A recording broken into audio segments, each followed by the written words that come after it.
संस्कृत अध्ययन कार्यक्रम में एक बार फिर से हार्दिक स्वागत है। आज हम आपको किरातार्जुनीयम पढ़ाने के लिए आए हैं। आप इसे ध्यानपूर्वक पढ़िए। जहाँ आपको समझ में ना आता हो हमें सूचित करिए, हम यथाशक्ति उसको समझाने का फिर से प्रयास करेंगे।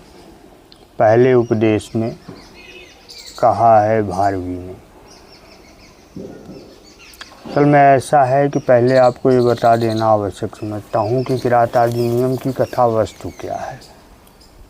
किरातार्जुनीयम महाभारत का एक सहायक ग्रंथ है और महाभारत आप सभी लोग जानते ही हैं।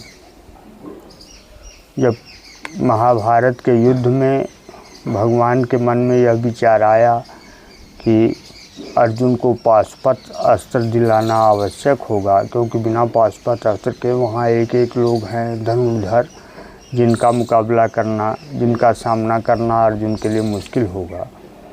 तो भगवान ने अर्जुन को सलाह दी कि आप भगवान श्री शंकर जी की तपस्या करिए और उन्हें प्रसन्न करिए, और उनकी प्रसन्नता से मिलने वाला अस्त्र जो पाशुपत अस्त्र के नाम से जाना जाता है, वो जब आपको मिल जाएगा तो आपको युद्ध जीतने में आसानी होगी। अर्जुन ने भगवान श्री कृष्ण की बात मान ली और तपस्या के लिए बैठ गए। फिर जब वो तपस्या में अपने बैठे भगवान शंकर को प्रसन्न करने के लिए, तो इतनी अखंड समाधि उनकी लगी कि उसमें विघ्न डालने के लिए सभी लोग उद्यत हो गए। खास तौर से देवताओं के राजा इंद्र, जिनको यही भय हमेशा रहता है और वह किसी भी तपस्वी की तपस्या में विघ्न डालने के लिए तैयार रहते हैं, तो उन्होंने अर्जुन की भी तपस्या में विघ्न डालने का प्रयास किया। उर्वशी को उन्होंने भेजा कि जा करके अर्जुन की तपस्या भंग करो। उर्वशी सज धज करके पूरे अपने वैभव के साथ वहाँ पहुँची, और आप जानते हैं कि उर्वशी स्वर्ग की एक ऐसी वेश्या है जिसके एक ऐसी नर्तकी कह लीजिए उसको है, जिसे अप्सराओं की श्रेणी में सर्वप्रथम कहा जाता है। और अप्सरा की उपाधि उसे मिलती है जिसके स्वरूप का कोई दूसरा विकल्प हो ही नहीं। अप्सरा की उपाधि उसी को दी जाती है कि जिसके जैसा स्वरूप फिर दूसरा पूरे सृष्टि में कोई न देखने को मिले। तो उर्वशी इतनी खूबसूरत थी, और उर्वशी को देख करके अर्जुन की तपस्या का भंग हो जाना बिल्कुल तय था, इसलिए इंद्र ने उसे भेजा था। किंतु उनकी इच्छा के विपरीत हुआ। उर्वशी अर्जुन को नहीं दिखा सकी और अर्जुन ने माँ कह करके उसका सम्मान किया। अंत में उर्वशी को क्रोध आ गया, उसने श्राप दे दिया कि जाओ तुम नपुंसक हो जाओ। तो अर्जुन ने हाथ जोड़ लिया कि आप हमारी माँ हैं, अगर आपको यही उचित लगता है तो कोई बात नहीं। तब उर्वशी ने जब क्रोध के बाद, क्योंकि क्रोध, काम, लोभ, मोह इत्यादि जितनी चीज़ें हैं ये उद्वेग के ही कारक होते हैं, और ये जब आ जाते हैं तो इनकी पूर्ति के बाद आदमी पछताने लगता है। तो उर्वशी को भी पछतावा हुआ कि ये हमने क्या कर दिया। तो उन्होंने कहा कि जाओ, तुमने हमको माँ कहा है, इसलिए यह श्राप तुम्हारे लिए केवल 1 वर्ष के लिए रहेगा, और वो भी तुम जब चाहोगे तब यह श्राप तुम्हारे सामने आएगा, उसके पहले इसका कोई असर नहीं होगा। अर्जुन ने सिर झुकाया और चले आए। फिर अपनी तपस्या में लग गए। तब स्वयं भगवान शिव अर्जुन की प्रार्थना करने के लिए, माफ़ कीजिएगा, अर्जुन की परीक्षा लेने के लिए किरात वेश धारण करके उनके सामने आए। और अर्जुन उस समय तपस्या में लगे हुए थे, इसलिए जीवों की रक्षा करना भी उन्होंने अपना धर्म समझा था। और किरात बन करके जब भगवान आए तो एक दानव को सूअर बना करके लेके आए थे, उसी को उन्होंने तीर से मारा। और अर्जुन चूंकि तुरंत नहीं रोक पाए थे, इसलिए उन्होंने भी बाण चला दिया कि कम से कम इनके तीर को ही हम रोक लें और सूअर का शरीर बच जाए। परिणाम यह हुआ कि दोनों बाण, उस बाण को तो नहीं रोक पाए और अर्जुन का भी बाण जा कर के उस सूअर को लग गया।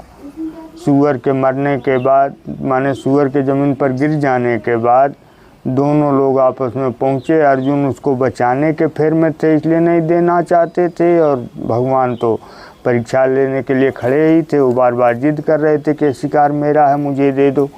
परिणाम यह हुआ कि अर्जुन ने उन्हें युद्ध की चुनौती दे दी और कहा तुम मुझसे लड़ लो, इसके बाद लेकर के जाओ। जबकि अर्जुन को ये आभास हो चला था कि जिस तीर ने इनका बाण नहीं रोक पाया, जिस तीर ने इनका बाण रोकने में अपनी कोई समझ नहीं प्रदान की, इसका मतलब यह है कि या तो ये कोई दैवी शक्ति वाला व्यक्ति है और या फिर ये अत्यंत धनुर्धर है, महाधनुर्धर इसे कह लीजिए। इसके जोड़ का कोई धनुर्धर नहीं है। तो हारना तो मेरा तय है, लेकिन मेरा एक संकल्प रह जाएगा कि मेरे जीते जी यह इस सूअर को नहीं ले जा पाएगा, मैं इसका प्राण बचाऊंगा। और अर्जुन से भगवान शंकर से घोर युद्ध हुआ।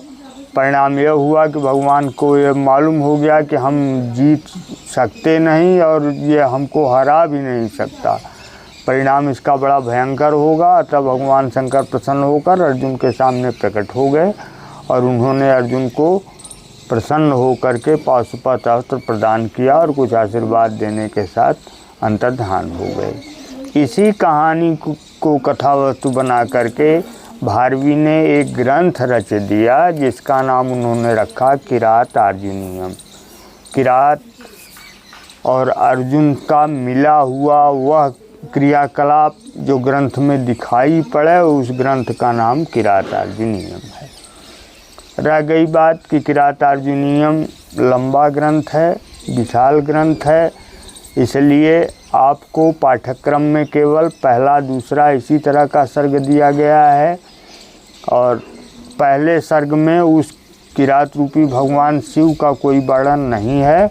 हाँ, यह अवश्य है कि युधिष्ठिर ने एक किरात को अपना दूत बना करके भेजा था दुर्योधन के संबंध में कुछ पता करने के लिए, इसलिए भी किरात अर्जुनीयम इस ग्रंथ का नाम उचित मालूम पड़ता है। तो फिर आगे हुआ क्या, अब आप लोग रुचिपूर्वक सुनिए इसको।